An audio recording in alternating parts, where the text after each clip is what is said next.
माननीय मंत्री जी, लोग टूट जाते हैं एक घर बनाने में। लोग टूट जाते हैं एक घर बनाने में, किंतु कुछ लोग तरस नहीं खाते बस्तियां जलाने में। आप कभी उनकी किताबों को पढ़िए।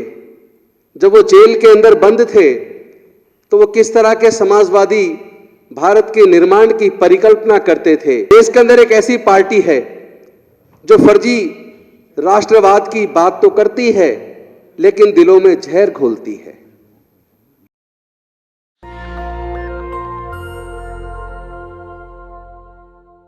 माननीय मंत्री जी, लोग टूट जाते हैं एक घर बनाने में। लोग टूट जाते हैं एक घर बनाने में, किंतु कुछ लोग तरस नहीं खाते बस्तियां जलाने में। तो याद है जब रामस्वरूप वर्मा जी उत्तर प्रदेश के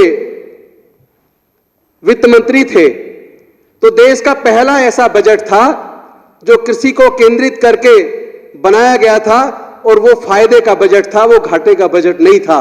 देश में पहली बार ऐसा हुआ था, और उसके बाद ये दिल्ली का बजट है जो फायदे का बजट। और साथ ही साथ मैं चाहता हूं कि इस बजट में जो उन्होंने राष्ट्रभक्ति का जो कुरिकुलम जोड़ा है उसका इतना असर तो निश्चित तौर पर जरूर होगा कि अभी पिछले दिनों एक सप्ताह पहले गुजरात के अंदर एक अनुसूचित जाति के युवा की शादी थी।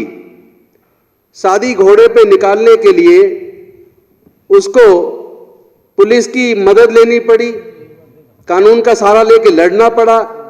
अनफॉर्चुनेटली उस शादी में कई सौ जवान पुलिस के लगे, तब कहीं जाकर घोड़े पर वो बारात निकल पाई। आखिर कैसे भारत का निर्माण हम लोग कर रहे हैं? जो भारत के आजादी के मतवाले थे, जो स्वतंत्रता सेनानी थे, जो भारत के संविधान निर्माता थे, उन्होंने कौन से भारत का सपना देखा था? शहीद भगत सिंह जो इतनी कम उम्र में, जिन्होंने हंसते हुए मुस्कुराते हुए फांसी के फंदे को चूम लिया, अपनी प्राणों की देश के लिए आहुति दे दी। आप कभी उनकी किताबों को पढ़िए। जब वो जेल के अंदर बंद थे तो वो किस तरह के समाजवादी भारत के निर्माण की परिकल्पना करते थे। वो जाति के विरुद्ध और पाखंडवाद के विरुद्ध जो उनकी तीव्र सोच थी, उस सोच के भारत का वो सपना देखते थे। उन्होंने कभी शायद ऐसा नहीं सोचा होगा कि भारत आजाद होगा और भारत के अंदर किसी की जाति और धर्म पूछ के उसकी हत्या की जाएगी। ऐसा सपना उन्होंने नहीं देखा था। आजकल कुछ ऐसी देश के अंदर एक ऐसी पार्टी है जो फर्जी राष्ट्रवाद की बात तो करती है लेकिन दिलों में जहर घोलती है, लोगों के सपनों को चकनाचूर करती है, जाति और धर्म की राजनीति करती है। और इस हद तक इस तरह की राजनीति पिछले 6 सालों में 7 सालों में देश में बढ़ी है, जिसमें इस तरह के दृष्टांत देखने को मिलते हैं जहां जाति पूछकर, धर्म पूछकर लोगों की हत्याएं की गई। तो ऐसे भारत का सपना स्वतंत्रता सेनानियों ने नहीं देखा था। मुझे दुख होता है जब मैं एक घटना पढ़ता हूं, महाराष्ट्र पुलिस के एक सब इंस्पेक्टर ने बारिश से बचने के लिए हनुमान मंदिर की सीढ़ियों पर वो खड़ा हो गया, तो उसको लोगों ने पत्थरों से उस सब इंस्पेक्टर को सिर्फ इसलिए मार दिया क्योंकि वो अनुसूचित जाति का था। तो आज भी इस तरह की अस्पृश्यता जारी है। 20 मार्च 1927 को महार तालाब आंदोलन डॉक्टर बाबा साहब अंबेडकर जी ने किया। वो इसलिए किया क्योंकि उन तालाबों में जिनमें जानवर घुसकर मलमूत्र कर सकते थे, उस तालाब को भी कोई शूद्र या अछूत उस पानी को अगर टच कर देता तो इसी बात पे उसकी हत्या कर दी जाती थी। तो अंग्रेजों से उन्होंने मांग की कि हम तो पहले से ही हजारों साल से गुलाम रहे, आपके आने का हमें क्या फायदा हुआ? आज आपका शासन है तब भी हमारे साथ वही व्यवहार है। तो उनकी आंखें खोलने के लिए और लोगों में समता का व्यवहार हो और आने वाले कानून इस तरीके से बने कि लोगों को समता केवल पेपर पे ना हो बल्कि व्यवहार में समता हो, इसके लिए उन्होंने 19-20 मार्च 1927 को महार तालाब आंदोलन किया। वो जानते थे कि उस पानी को पी के वो कोई अमर नहीं हो जाएंगे। और दूसरा 1930 के अंदर उन्होंने कालाराम मंदिर आंदोलन किया, मंदिर प्रवेश का आंदोलन किया। वो इसलिए किया ताकि लोगों को यह एहसास हो कि हम भी इंसान हैं। आपने हजारों साल तक हमें मंदिर के अंदर नहीं घुसने दिया, लेकिन उसमें उनके ऊपर हमला हुआ, उस मंदिर के दरवाजे बंद करके और ऊपर पूरी फोर्स लगवा दी गई, वहां प्रवेश नहीं करने दिया। तो ये जो राष्ट्रभक्ति का जो बजट माननीय उप मुख्यमंत्री जी लेकर आए हैं, और मुख्यमंत्री जी का इस बजट को तैयार करने में बहुत बड़ा सहयोग रहा है, मुझे इसकी जानकारी है। इन दोनों ने मिलकर एक नए भारत के निर्माण की परिकल्पना की है और उसकी शुरुआत दिल्ली से की है। इसके लिए मैं इनका धन्यवाद करता हूं, ताकि लोगों में भाव तो पैदा हो, लोगों में यह भाव तो पैदा हो कि हम सब इंसान हैं, इंसान सब बराबर हैं। किसी को जाति और धर्म के आधार पर उत्पीड़ित करना उचित नहीं है। इससे कभी भारत एक मजबूत भारत, सशक्त भारत नहीं बन सकता। जो एक सशक्त भारत बनने का सपना हम देखते थे, वो सपना उस ऐसे बजट से पूरा नहीं हो सकता जहां टोटल बजट का 5-6% केवल एजुकेशन को दिया जाए। जो लोग आज इस बजट की विपक्ष के साथी आलोचना कर रहे हैं, कभी वो इस बजट को विस्तार पूर्वक पढ़ें। उत्तर प्रदेश के अंदर टोटल 24 करोड़ जनसंख्या है और लगभग 5.5 लाख करोड़ बजट है। दिल्ली की जनसंख्या उत्तर प्रदेश की तुलना में केवल 10% है, लगभग 2 करोड़ 40 लाख। और वहां 5.5 लाख करोड़ के बजट में से एजुकेशन के ऊपर केवल मात्र लगभग 18,100 कुछ करोड़ का बजट रखा गया है। और दिल्ली की जनसंख्या उसका 10% है, 2 करोड़ 40 लाख, जहां टोटल बजट 69,000 करोड़ रखा गया है। और यहां भी एजुकेशन का जो बजट है वो 16,100 कुछ करोड़ है। इससे नीयत का पता चलता है कि ये सरकार है जिसकी नीयत है हम गरीब से गरीब के बच्चे को क्वालिटी एजुकेशन देंगे, क्वालिटी एजुकेशन देंगे और ऐसे भारत का निर्माण करेंगे जहां लोग जातिवाद को मानना बंद करें, जाति और धर्म की नफरत को बंद करें। और अगर आप इस बजट को और विस्तार से पढ़ना चाहते हैं तो ये दिल्ली का बजट है जिसमें हेल्थ के ऊपर 14% का बजट रखा गया है। उत्तर प्रदेश का देख लीजिए, हिमाचल का देख लीजिए, राजस्थान का देख लीजिए, मध्य प्रदेश का देख लीजिए, हरियाणा का देख लीजिए। पूरे देश के अंदर दिल्ली की सरकार पहली सरकार है जिसने हेल्थ के ऊपर 14%, एजुकेशन के ऊपर 24%, ट्रांसपोर्ट के ऊपर 14%, इतना बजट रखकर दिल्ली को, दिल्ली के लोगों के सपनों की दिल्ली बनाने के लिए और भारत को गौरवान्वित करने के लिए जो बजट के अंदर प्रोविजन किया है, मैं धन्यवाद करूंगा अपनी सरकार को कि हमने कोई किसी के साथ पक्षपात नहीं किया, बजट रखा और जो योजनाएं बनाई। आप जैसे जय भीम मुख्यमंत्री प्रतिभा विकास योजना की बात कर सकते हैं।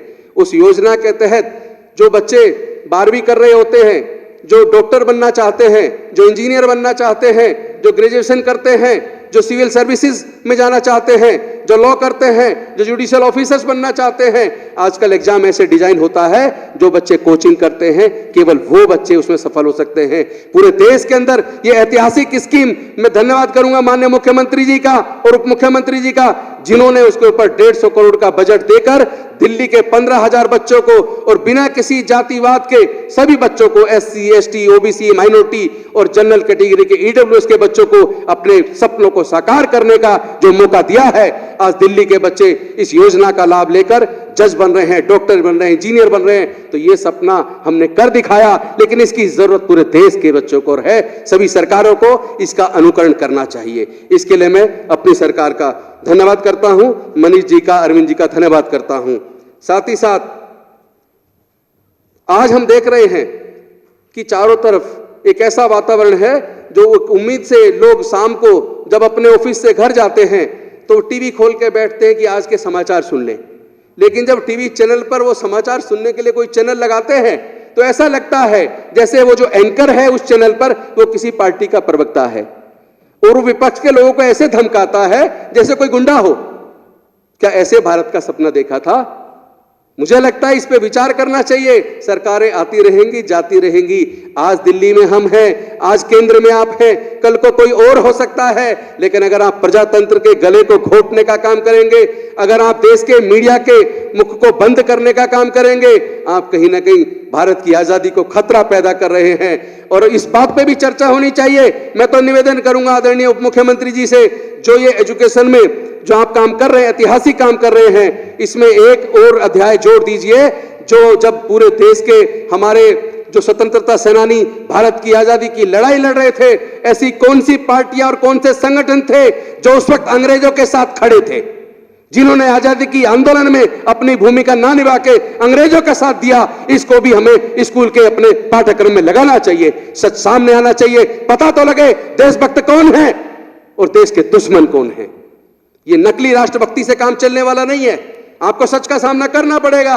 हम लोग अगर भारत को एक गौरवशाली राष्ट्र बनाना चाहते हैं तो सच के साथ आइए। और जाति तोड़ने का आंदोलन आज तक देश के अंदर नहीं हुआ है। मैं आप सबसे आह्वान करता हूं, जातियों को खत्म करने का समय आ गया। मुझे जब बहुत बुरा लगता है जब कोई कहता है कि मैं पांडे जी हूं लेकिन मैं जातिवाद नहीं मानता।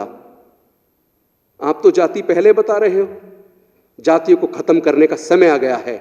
अगर पूरे दुनिया के अंदर कई जातियां नहीं है, केवल भारत और भारत के सब कॉन्टिनेंट में जातियां हैं। और इस जाति का दंश हम लोगों ने झेला है। हजारों साल तक हमारे पढ़ने लिखने पर बंदिश लगा के रखी गई। हजारों साल तक हमारे व्यापार करने पर बंदिश लगा के रखी गई। हजारों साल से हम लोग लगातार उत्पीड़न का शिकार हैं। आज जैसे तैसे भारत के संविधान को जो डॉक्टर बाबा साहब अम्बेडकर ने लिख के सबको जाति धर्म से ऊपर उठ के सबको समान रूप से आगे बढ़ने का अवसर प्रदान किया, पढ़ने लिखने के रास्ते खोल दिए, नौकरी के रास्ते खोल दिए, लेकिन क्या हुआ? उसके बाद एक ऐसी शिक्षा नीति ले आई गई। मैं धन्यवाद करूंगा मनीष जी का और अरविंद जी का। इन्होंने कम से कम दिल्ली के अंदर तो उस अंधकार के वातावरण में, जब पूरे देश के अंदर प्राइवेट स्कूल खुलते जा रहे थे, प्राइवेट कॉलेज खुलते जा रहे थे, गरीबों के सपने खत्म हो रहे थे, गरीबों के बच्चे पब्लिक स्कूल का खर्चा नहीं उठा सकते थे। ऐसे में आशा की कोई किरण, अगर पूरे देश के जब अंधकार का वातावरण था, अगर आशा की किरण निकल कर आई तो दिल्ली से अरविंद केजरीवाल के रूप में निकल कर आई, जिन्होंने सरकारी स्कूलों के स्तर को इतना बेहतरीन कर दिया कि आज प्राइवेट स्कूलों से बच्चे नाम कटा के सरकारी स्कूलों के अंदर आ रहे हैं। माननीय अध्यक्ष जी, आप मुझे सिर्फ 2 मिनट का समय और दीजिए, और आप अगर कहेंगे अभी बंद कर दो तो मैं कर देता हूं। नहीं गौतम जी, मैं अनुशासन को पसंद करता हूं। अगर आप 2 मिनट और दे सकते हैं तो ठीक है, वरना मैं अपनी वाणी। बोर्ड बनाने जा रहे हैं। हमने दिव्यांगता के लिए एडवाइजरी बोर्ड का गठन कर दिया है।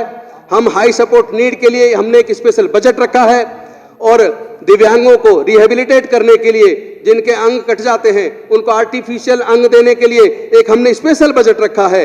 तो अगर आप देखेंगे, और दिल्ली में तमाम तरह के बच्चों के लिए, खासतौर पर SC ST OBC माइनॉरिटीज के लिए हम लोगों ने 9वीं 10वीं में एक 5,000 रुपया का अलग से वजीफे की स्कीम इस बार हमने पास की है कैबिनेट के अंदर, और 11वीं 12वीं के बच्चों के लिए 10,000 की हमने स्कीम पास की है।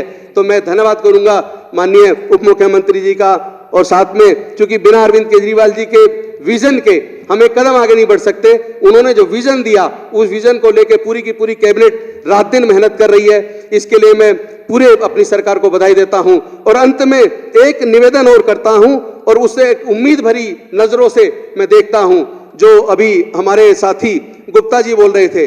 गुप्ता जी सच से थोड़ा परे थे, लेकिन ये भी लेकिन सच है कि हमने हायर एजुकेशन के अंदर बहुत सारे कॉलेजेस के अंदर लोग IIT के अंदर आते हैं, इंजीनियरिंग में आते हैं, मेडिकल में आते हैं, जहां कई लाख रुपए एकदम से फीस जमा करनी होती है। और उसमें सबसे बड़ा जो दिक्कत आती है गरीब बच्चों को आती है। और गरीब किसी एक जाति में नहीं है, किसी एक जाति में ज़्यादा हो सकते हैं, लेकिन हर जाति में, हर धर्म में गरीब बच्चे हैं। तब मन दुखता है जब उसका नंबर आ गया IIT के अंदर, इंजीनियरिंग के अंदर, मेडिकल के लिए अंदर, उसको अचानक 2 लाख रुपए जमा करने हैं, और 2 लाख का इंतजाम ना हो पाने की वजह से जब उसका एडमिशन कैंसिल होता है तो दिल दुखता है। तो मैं ये उम्मीद जरूर करता हूं, इस दिशा में हम काम भी कर रहे हैं। 10 लाख तक का हमने लोन की जो व्यवस्था की है, फिर भी कुछ टेक्निकल प्रॉब्लम्स आ रही हैं। हम कोशिश करेंगे आने वाले समय में पैसे के अभाव में कम से कम किसी बच्चे का दाखिला कैंसिल ना हो। चूंकि ये प्रतिभाएं हैं, हम सुना करते थे बच्चे देश का भविष्य होते हैं, तो जो प्रतिभाशाली बच्चे हैं उनके भविष्य को हम अच्छा बनाएंगे तो देश का भविष्य अच्छा बनेगा। नेशनल दस्तक की आपसे गुजारिश है कि अगर इसको बचाना चाहते हैं तो नेशनल दस्तक को सब्सक्राइब करने के लिए रेड कलर के सब्सक्राइब बटन को दबाएं, फिर बेल आइकन की घंटी दबाएं। नेशनल दस्तक को बचाने के लिए बहुत जरूरी है कि हर खबर को शेयर करें, लाइक करें, कमेंट जरूर करें।